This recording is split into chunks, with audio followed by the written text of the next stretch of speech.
you've been following all of the videos and you've seen the cooking videos and all other videos for you to see and to be nourished unto life eternal. Jesus Christ says, and this is life eternal, that they might know thee, the only true God, and Jesus Christ whom thou hast sent. And somewhere else in the Bible, in Matthew 11 verses 28 through to 30, Christ calls us to come unto him and he promises us rest. And that's the subject for today. Rest. How do we rest? Do you know in music there are different types of rests? There are rests for the moment and they have to do with time. And if there is rest in music, there is also rest in life. And God has given us what is called daily cycles and weekly cycles. There is meant to be a daily rest time and also a weekly rest time. We'll come to the weekly rest time in a bit. The daily rest is referred to as circadian rhythm. There is a field in science now which is quite interesting. I think science is actually far behind the God of the Bible, and it's called chronobiology. They are finding out so many wonderful things regarding that man has an internal clock that is wired to work at certain points in time. And one of them is the circadian rhythm that has to do with a rhythm of 24 hours. That all of our activities fall within 24 hours. And that also implies to us a time for resting. Now, when is the best time for us to sleep or rest? I use the word interchangeably. When is the best time? 2 hours before bedtime is very good. And ensure you have at most 8 hours of sleep every night. That's the best. In fact, there is this scientist, Matt Walker, who is known as an expert in sleep, and he found that it is essential for us to have non-negotiably 8 hours of sleep nightly. If you want the best of health, it's a choice for you to make. And then you would see that instead of spending that late night and spending so much time burning that midnight candle, sleep earlier and ensure that you have your 8 hours, and you will notice the strength of mind, and your mind will be like a sponge. Sleep is so key. How else can we rest? We could also rest in our change of labor.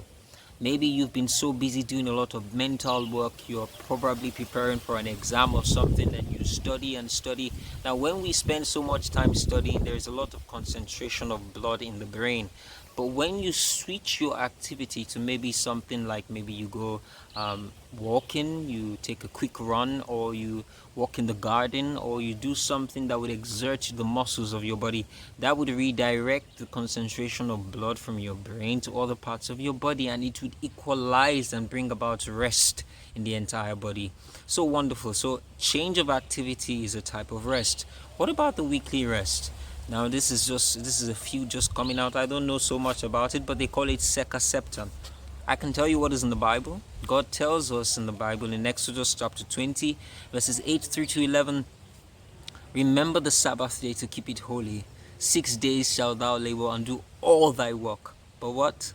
But the seventh day is the Sabbath of the Lord thy God. And it goes on. In it thou shalt not do any work, thou nor thy son, nor thy daughter, thy manservant, nor thy cattle, nor thy stranger, thy house, nor thy stranger that is within thy gates. God gave us that command. Anyone that doesn't keep the seventh day Sabbath is breaking himself. Would you choose to daily rest? Would you choose to rest weekly? God has given us these wonderful blessings so that our minds will be so clear. There are so many effects to not sleeping rightly or to not resting at appropriate times. So many effects. But the end of it all, or of them all, would be the destruction of the entire body. That's one simple way to just summarize it. But there are various other effects of not sleeping appropriately. Many today are suffering. So maybe I should quickly share how we can get the best sleep. It's to ensure when you wake up in the morning, you spend some time outdoors exposed to the sun. Now, there is a gland in the body, an endocrine gland called the pineal gland. It is from this pineal gland that the body secretes a hormone called melatonin.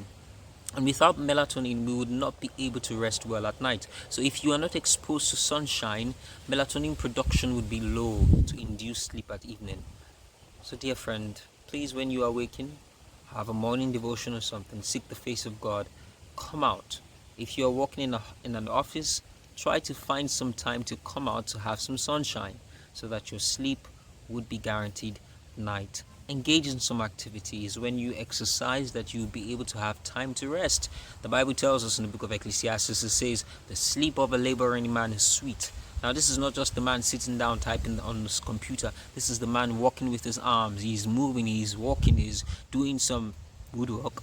I like woodwork. He's doing some things that exert his body. Then would you be able to sleep very well in the evening? We hope that these short tips, these few thoughts would be a boost to your health going in the direction of God. And God's desire is this: beloved, I wish above all things, 3 John 2, that thou mayest prosper and be in health even as thy soul prospereth. And elsewhere it says in 1 Thessalonians 5:23, and the very God of peace sanctify you wholly. And he talked about our body, soul, and spirit being preserved until the end. God wants the entire man, and your body, my body, is a temple of God. And if we do not take care of this body, God will ask us to give an account. What would you do? Please decide to rest well. Please decide to engage in activities that will empower you. Blessings to you.